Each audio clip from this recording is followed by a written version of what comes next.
I suppose this is one approach. All right, how do I get out of this thing? Hi folks, it's Switchback. In this video today, we're gonna talk about what is the best insect repellent, what are the best ways to avoid bug bites while you're out in the backcountry, and we're gonna talk about how to avoid mosquito bites, how to avoid ticks, and how to avoid no-see-ums and other flies. In general, what repels mosquitoes will also repel ticks and flies, and we will go a little bit more into some of the nuances of that later in the video. But as far as flies go, that also includes no-see-ums. Ticks generally prefer tall grasses and shade. Mosquitoes like cool, wet, dark environments, and they tend to be out at dawn and dusk. So for example, this is a prime spot for finding mosquitoes, although thankfully this morning I'm in luck.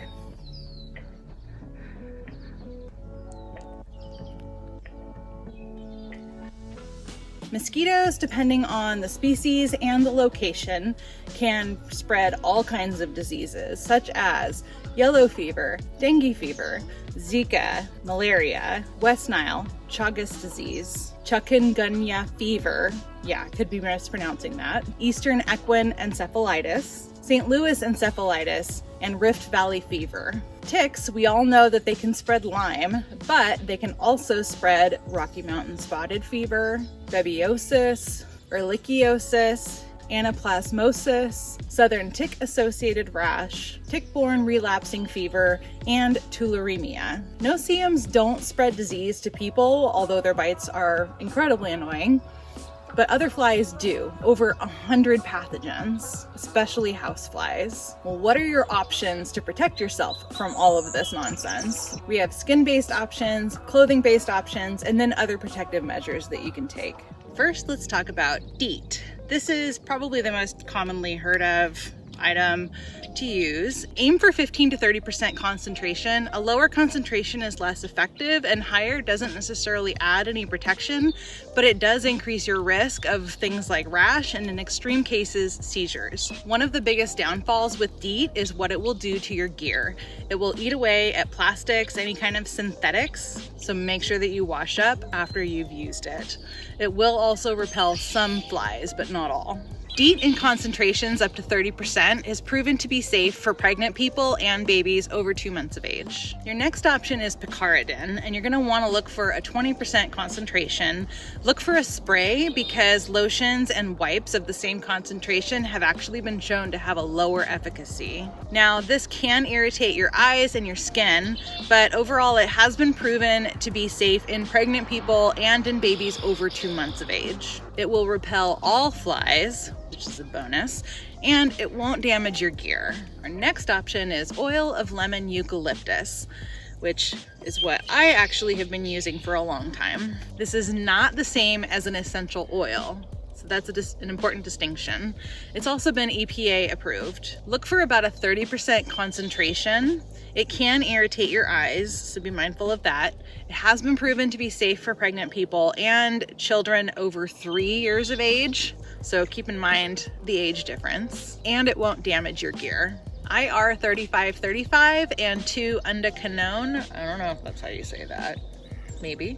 But anyway, these have not been proven to be as effective. Avoid using a combination sunscreen and insect repellent because it can overexpose you to chemicals if you're applying sunscreen the way that you're really supposed to be. As far as clothing goes, you have a few different options. So first, you can always treat your clothes. You can buy permethrin, mix it according to the directions, and I'll make a whole video about this. Long story short, you spray it on your clothes, you let it dry. It lasts about 6 washes or so. You can also do this with your gear. Now, really important to know, whatever you do, don't do this around cats because wet permethrin can be fatal for them. It is okay for it to be around cats when it's dry. So if your pants are already dry, your cat's rubbing up against them, it's gonna be okay. And it's also okay for dogs. Another option is to buy clothing that has insect shield. Like this shirt happens to have insect shield. If you don't like the clothing that's available or you want to have your existing clothing treated, you can do that. So you can go to the Insect Shield website And there are a couple of different options. One of them is to do a prepaid pack, and basically everything you can shove in there for $100, they'll treat. Or another option is to pay $8.50 plus shipping for each item. With the latter option, you also can get expedited shipping because you're on your own for the shipping. When you're applying insect repellent to your skin, only do it on exposed skin and not under your clothing. Use just enough to get the job done. Don't overdo it. More doesn't necessarily mean better protection, but it does mean more exposure to chemicals and then potential adverse effects. Don't apply it to wounds, open skin, cuts, rashes, etc. When you're also applying sunscreen, apply the sunscreen first, give it about 15 minutes to absorb into your skin, and then go ahead and apply the insect repellent. When you want to apply it to your face, spray it into your hands first, and then rub it on your face, being careful to avoid your mouth and your eyes, and use it sparingly around your ears. Don't let children apply it to themselves, and make sure that you keep their hands clean. And that also goes for you. Make sure that you wash your hands after applying it and before eating or drinking. Don't use it near food. And at the end of the day, be sure to wash it off with soap and water. Wash any clothing in a separate wash before you wear them again. Consumer Reports did a pretty thorough test of a variety of different kinds of insect repellents, and they have come up with their top list here, which I'm gonna share here. And they came up with their top picks, all of which worked for at least 6.5 hours, if not longer. I'll put a link in the description below of exactly what they did to test everything. Now I'm starting to see mosquitoes.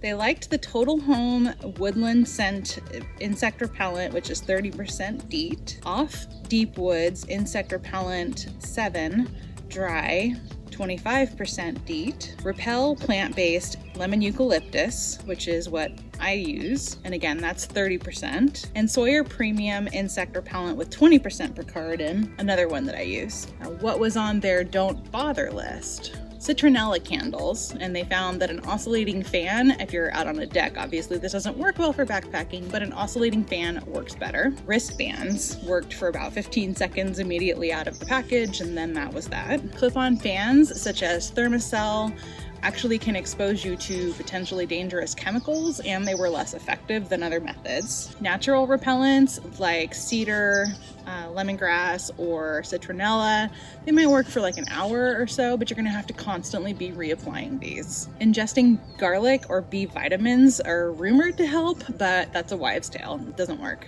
Being Italian, I assure you, this mosquito magnet has had her share of garlic. It doesn't work. There's also this method.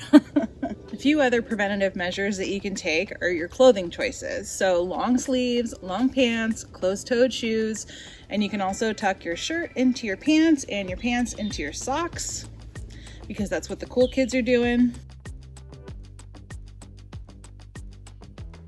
Light colors also make it easier to spot ticks. Although I've spotted one on my thigh on a backpacking trip in these after climbing through a downed tree. And speaking of which, inspect yourself and any pets periodically, at least once a day. And especially if you've been going through tall grasses, if you've gone through some downed trees. I know I've seen my share of ticks come out of those downed trees. Use netting for protection. Even in your tent, you usually will have a mesh inner if you have a double-walled tent. If you're car camping, there are nets that you can get to go over like your picnic area, and taking breaks in breezy areas will make it harder for mosquitoes to get to you. So now that you're ready to tackle the insects, how about the snakes? Well, I have a video right up here that will help you to figure out how to avoid them, what to do if you do encounter one, and what to do if one bites you. Thank you so much for watching. I'll see you next time. Bye. All right, there.